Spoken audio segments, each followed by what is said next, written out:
Hello, and we're back again, right? And you know, and it's like a pre-lockdown like thing.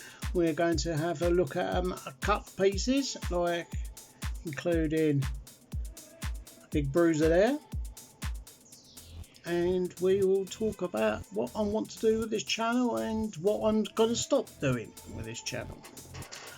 See you down here. Okay, first up, as promised,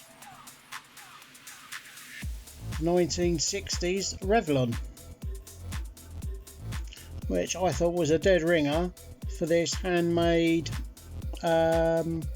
thick hide strap. It runs slow, it is in desperate need of a service, but it's like a 1960s watch. The gold plating has worn away quite a lot, like, so do I clean off the gold plating or do I replate it at some point? But the fact is that this is a very old Swiss watch. I quite like it. If you look at this, you know, the jet engine, I mean, it's very faded, but I think it's got a nice patina to it. Stop doing that phone. And you know, it's,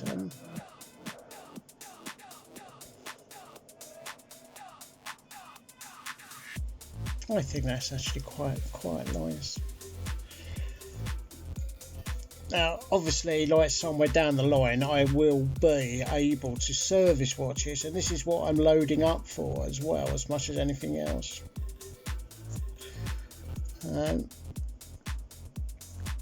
I've got another couple of these straps coming from the chap in Yeovil. Yeovil is about 17 miles away from me, like, so I'm not sure if I like these keepers, but I suppose because it's not, you know. There we go. How does that look? Now, not being funny, this watch is older than me.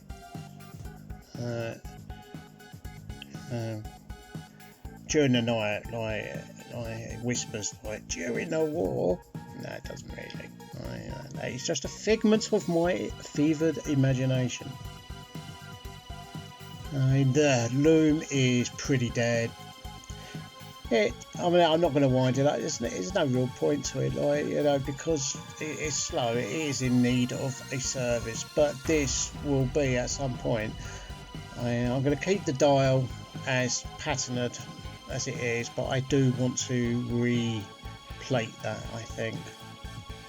So there you go, 1960s Revlon. Now, see, I like 1960s watches, right? Because well, you know, I'm a creature of the 60s, as is, you know, as these watches are, right? So, we'll go on to the next one and take it from there. So, here is today's haul, as you can see. This one already had its back off. Marks and Spencer's triple date watch. It's quite good for Marks and Spencer's.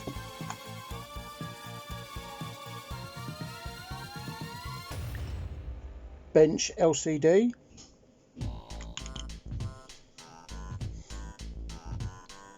Accurist, which is probably upside down. Yes, it's upside down. Something called a Predator LCD.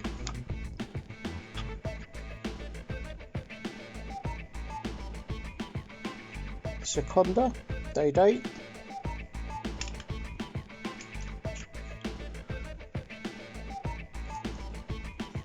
And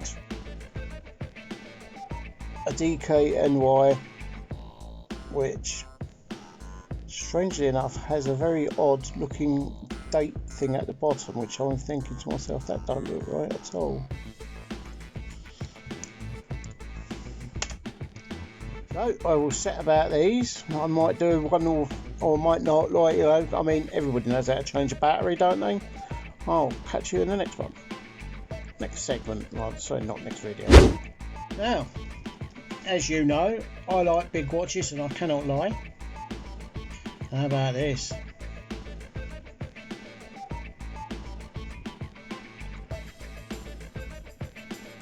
Day. Very pleasant. It's like a slightly chameleon effect on the bars that go across. It's like they kind of like disappear. A very, very fine loom. It's got a fitted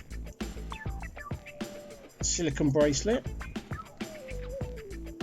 which is unique to it, of course. It's like dovetail. If you look there, it's dovetailed, or you know. Now I do know that Qmax, and you'll see an example of what I'm talking about. Like, there was a model of a Qmax which was actually a Raketa. It was a Raketa diving watch, and I set searches on eBay, and I paid a couple of pounds for this, and I think that is absolutely quite nice. It's got a nice engraved case back, unsigned crown. It does have a signed buckle, nice chunky manly buckle. On the wrist, it feels quite comfy. See, some silicons are like, they're like, what's the word? To me, they feel scratchy. What do you think of that? Doesn't that look nice? I mean, you know, you can see from the size of my wrist, that is quite a big piece. And it's pleasant.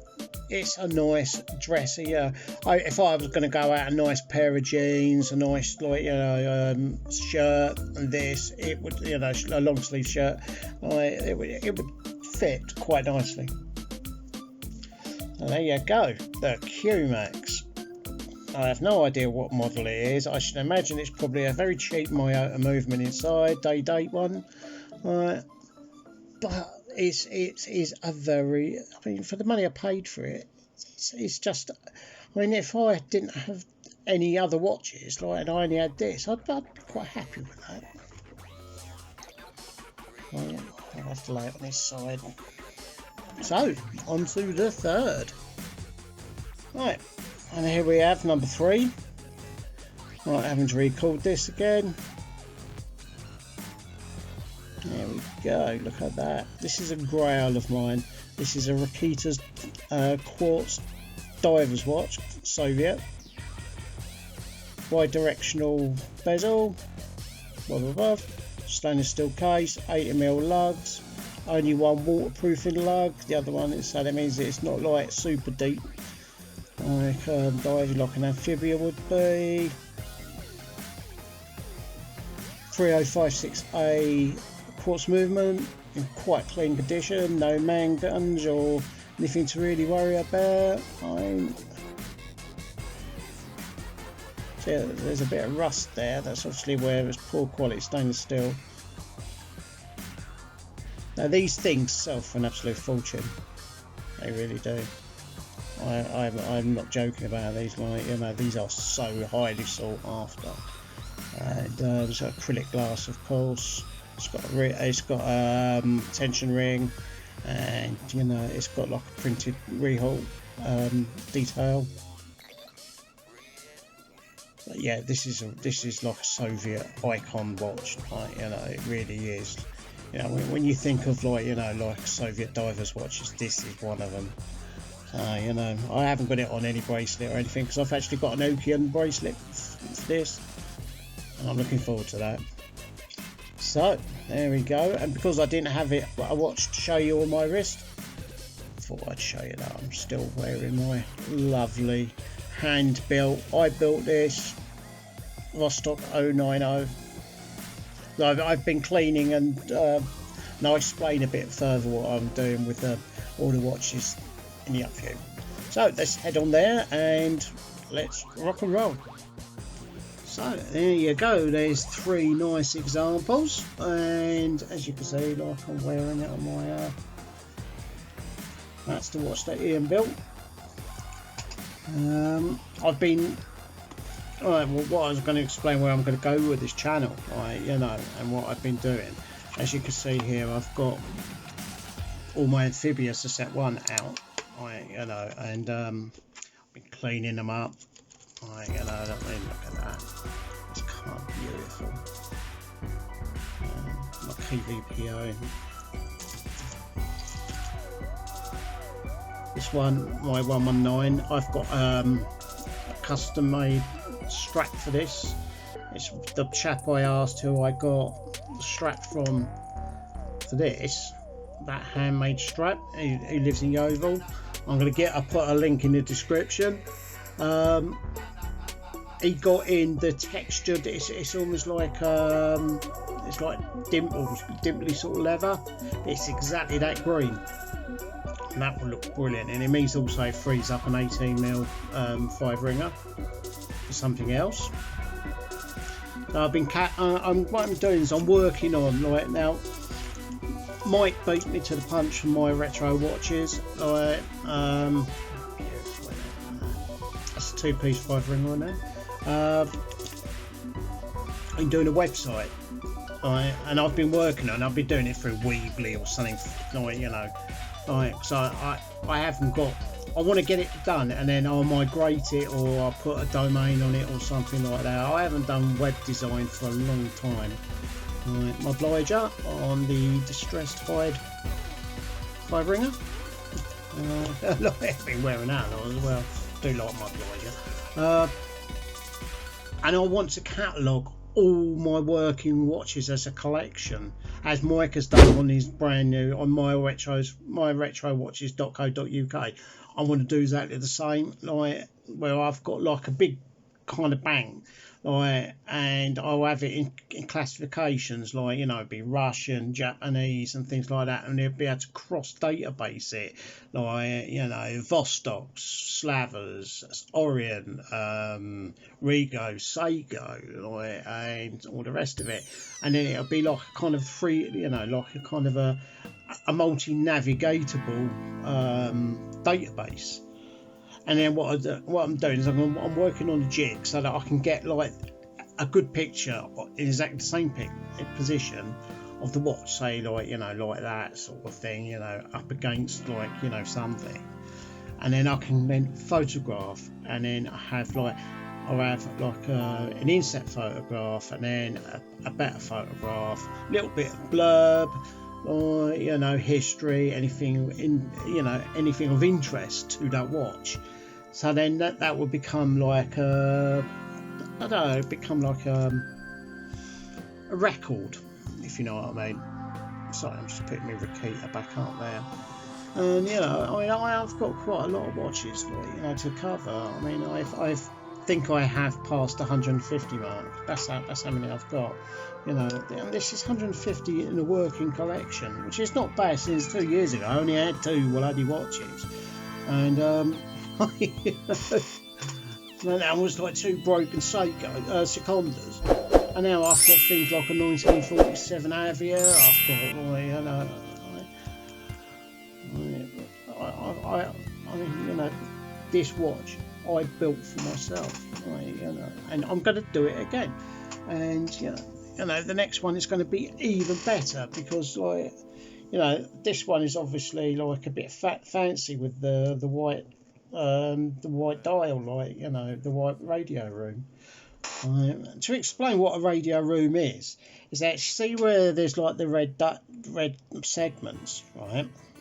On the Soviet and the Russian global radio network and communications network, right? Chatter, like, you know, people communicate, orders are given, subs get messages and stuff like that. But when the minute hand gets to each of the red segment, everybody comes off of it, and it's just to basically listen out for downed air crews, or, you know, ships that have sunk, or man overboard or something like that, who are broadcasting on the emergency channels.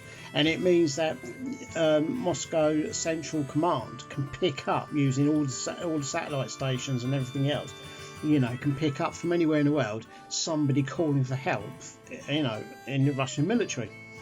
It could be a pilot, like, you know, it's been downed or something, you know, it could be anything. You know, and it's across the board. Like the whole Russian communications network just goes down, like, and obviously in times of war, like, you know, it'll still go down, but obviously things like military commands will still continue. But it, like, you know, frivolous communications is not allowed. There you go, and that's what a radio room is all about. Because in the like, you know, the radio communications, they will have big clocks with these, and they will have a white one or a blue one or a grey one, or it all depends on where they are. Like, it's quite involved. So, what am I going to do with this channel?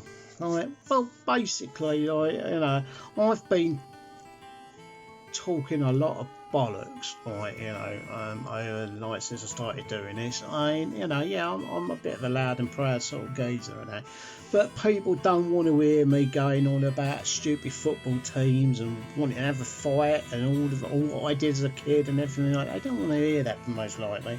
So I'm going to pack it in. I'm going to make this, because at the moment, like, people have said to me, this is not for safe, like, you know, sort of thing. They wouldn't really feel comfortable with their, like, you know, teenage sons watching it or something, because it might give them ideas to go and have a bit of a fight or something. Like, that's hopefully going to stop, like, you know, because it, you know, when you're mentally ill and stuff like that, you're just not aware of what you're doing. So, you know, that's all going to stop. I'm going to focus more on stuff like, and you know, watches, vintage tools, and all the other things. You know, dodgy t-shirt. You look at that. This is one of the nice t-shirts I got from China. It's like the stuff they make cycle shirts out of, but it's yeah, 360-degree sort of pattern. Oh, I like it. You know, I mean, I'm going to. Probably, I'm going to sort my beard out. I'm going to, as you can see, I've been growing my hair out. I'm going to probably have a go with the clippers and see if I can just get the sides shaved down, start laying it down, you know, growing it out, you know. I mean, I was a skinhead in the late 70s, early 80s, like, you know, I shouldn't really be doing it nowadays, like, you know. So this is part of the change, and yesterday was the culmination, like the fruition of, like, you know, basically a month of hell, from the, you know, because obviously it was the 21st year since my mum died yesterday, and it's just getting worse every year, and I'm just, you know, I'm scrabbling to get out of this rut. So, you know, I'm still battling away with me tank commander, which I managed to, because I cocked up its regulation, and I'm battling with my Slava tank auto, but I'm changing the movement over that at some point this week, and I'm going to try and video that. So that's why I've not taken it apart or anything. I've been messing. I've got to put the press onto these. Right. This is from a job lot, and, you know, it's a nice, you know, it's just that, is it actually working? Yes, it is. Right. It's such a fine second hand. I've just got to press the, but I wanted to show these before I did this one. I just got to clip that in, DKNY, you know, it's if I can get it the right way. I don't know why people wet themselves over DKNY, because, you know, it's just another cheap, crappy quartz brand, but people want them. I will be selling that. This beautiful Accurist is being a git.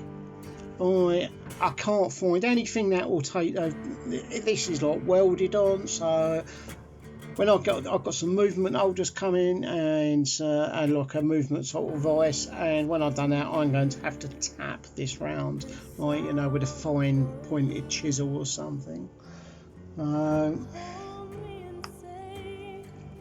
This I'm starting to work on. I've got some of the bits like, you know, like stripped down and everything, that's not going to be a problem. This will live again. It's only basically where the acid in the soppy, what do you call it, O-ring, it like became like contaminated with, like, you know, some old battery acid, and it just went a bit manky, right, you know. So surprisingly enough, this has got the same thing as in the Raketa, but like, I'm not plundering that for parts because that is actually very good.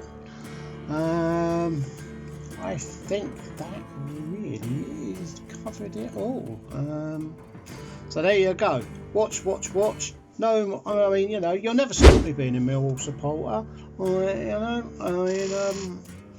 But I will put any sort of videos like that out on another sort of like sub channel, you know, and we'll talk. I could, you know, I'll make it so that I'm talking all my trash on that. And then, you know, I will keep this, you know. I mean, it's not as I'm not going to be like, you know, oh hello, like, you know, and here we have, like, you know, like with our cup of Earl Grey, you know, this very boring sort of dry video. No, that's not happening, right? You know, I'm still going to use the terminology and all the rest of it. I am a Londoner, and I speak the lingo like a native, and I'm very fluent in things like rhyming and all that, and, you know, I mean, I'll come out of things like naughty no-nos, because that's what Londoners do. You know, we took the English language, the Queen's language, you know, and we absolutely gave it a good working over, you know, like, I mean, there's people in Britain that don't know what us Londoners are talking about, and when you get two Londoners or more together, our speech becomes really quick. It's like with New Yorkers do it as well, and the Glaswegians, of course, like, you know, and like, you know, you're speaking probably about half again as fast, because these people understand what you're saying. You know, like go up somewhere like Newcastle and they're doing what hey, that jockey lad or whatever, like, you know, it's a bit hard, right? And same in like Scouts land and, you know, and things like that, you know, because obviously they speak the way they speak and we speak the way we speak, and well, you know, they've got to slow it down a bit, because they're Northerners, their smaller brains like just can't quite process it, like, you know. Sorry, Northerners, I didn't mean that. You know, I'm half Scottish, half Irish, like, you know, so I can't talk, especially on the Irish side of it, like, you know. What happened? Paddy McGinty's goat and all the rest of it, like, you know. Right, I will leave that with you there.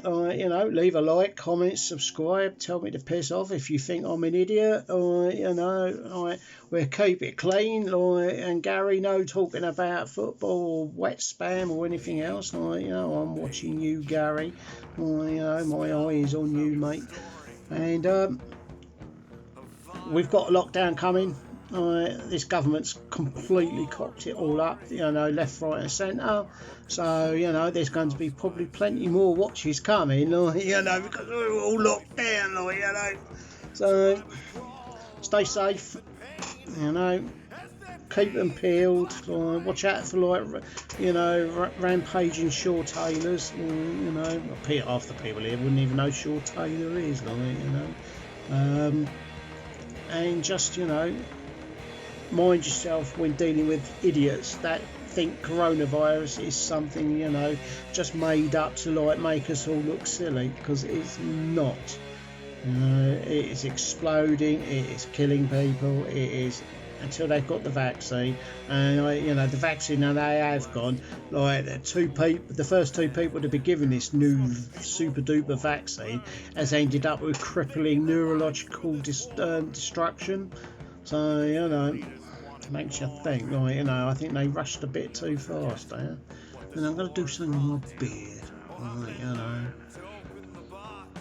I'm going to tidy up.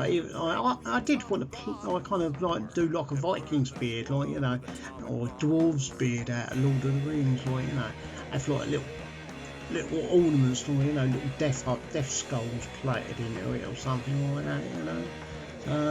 I still have. I don't know if I'm going to take it all off or what. You know, And Gary asked me if I would, like, you know, think about getting a Freddie Mercury, like, sort of moustache, and I said, I don't think so, mate. And, you know, David Bowie moustache, but then David Bowie never had a moustache, like, you know, so that'll do, mate. Right, next time. See ya.